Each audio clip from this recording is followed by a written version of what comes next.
Club বিশ্বকাপে দ্বিতীয় সর্বোচ্চ গোল ম্যানচেস্টার সিটির মতো ক্লাবের বিপক্ষে জোড়া গোল টানা 2 ম্যাচে করেছেন গোল। বলা হচ্ছে আল হিলালের ব্রাজিলিয়ান স্ট্রাইকার মার্কোস লিওনার্দোর কথা। সৌদি লীগের কারণে এতদিন লিওনার্দো ব্রাত্য বিবেচনা করা হলেও এখন সেই লিওনার্দোকে ঘিরেই আশা দেখছেন সমর্থকরা। তবে কি নাম্বার 9 সমস্যার সমাধান হবেন লিওনার্দো?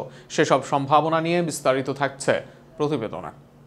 113 মিনিটে গোল করলেন। এডারসনের সেভ থেকে সরাসরি তার দিকে আসে বল, নিজে কন্ট্রোল হারালেও বলের থেকে মনোযোগ যায়নি, ঠান্ডা মাথায় ফিনিশ করে দিলেন দৌড়। জার্সি খুলে সেটিকে কর্নার ফ্ল্যাগের উপরে রাখলেন, এরপর সেটা উঁচিয়ে করলেন সেলিব্রেশন। এক সেলিব্রেশনে যেন জানান দিলেন মনে রেখো তার নামটাও।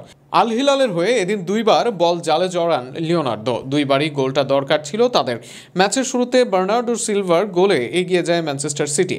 প্রথমার্ধে সেই লিড ধরে রাখে তারা। বিরতি থেকে ফিরে সিটির রক্ষণ দুর্গে আঘাত আল হিলালের। প্রথম সফলতা আসে এই লিওনার্দোর হাত ধরেই, সেখানে সমতা পায় আল হিলাল। এরপর অতিরিক্ত সময়ে ম্যাচের ফল যখন 3-3, তখন আবারও গোল আদায় আল হিলালের। এবারও স্কোরশিটে নাম লিওনার্দোর যে গোল জয় এনে দেয় আল হিলালকে। সর্বশেষ ম্যাচে পাচুয়ার বিপক্ষে গোল করেছেন লিওনার্দো, এবার জোড়া গোল করেছেন ম্যানচেস্টার সিটির বিপক্ষে।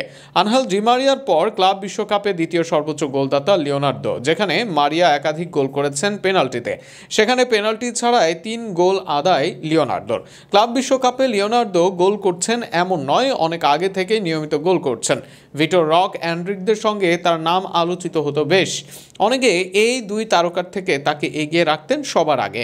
ব্রাজিল থেকে ইউরোপে এসে যোগ দেন বেনফিকায়, বদলি নেমেও 24 ম্যাচে 8 গোল করে ধীরে ধীরে নিজেকে জানান দেন, কিন্তু তখনই চলে যান সৌদি আরবে। সৌদি লিগে পারফর্ম করলেও ব্রাজিল দলের সুযোগ মেলেনি, কেননা এতদিন সৌদি লিগে খেলোয়াড়দের গণনার মধ্যে রাখতেন না ব্রাজিলিয়ান কোচরা, যে কারণে তালিস্কা ম্যালকমদের মেলেনি সুযোগ। সেখানে এই মৌসুমে 28 গোল করেও তাই লিওনার্দোকে ভাবনায় রাখেননি কোনো ব্রাজিল কোচ। তবে এবার লিওনার্দোকে নিয়ে ভাবতে হয়তো বাধ্য হবে তারা, কেননা সৌদি ক্লাব হারিয়ে দেয় গত 1 দশকের সবচেয়ে সফল ইপিএল ক্লাবকে।